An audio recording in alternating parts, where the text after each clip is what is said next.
Hey guys, welcome back. This is going to be a fast video. It's something that I thought of as I was checking my seals. Another way to tell if you have a false seal when you're canning goods. Even if it looks sealed, even if the button is down, sometimes you got that false seal and it's hard to detect because it doesn't necessarily come off easily. I'm going to show you how you can check that and a very easy way of telling. Let's dive in. So guys, this is a spoon test. Literally what it is, you take a spoon and you got your jars. Now to check those seals, you're going to hit the jar.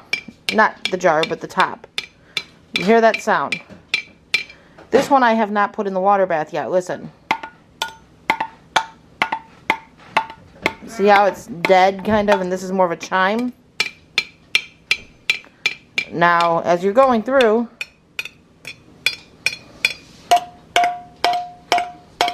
you hear the difference, guys.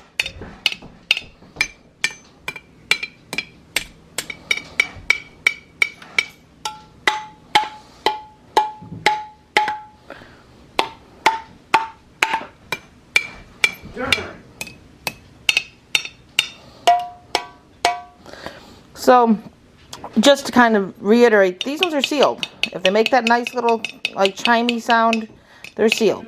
This, not sealed. That one's got to get used. Or put in the fridge or something.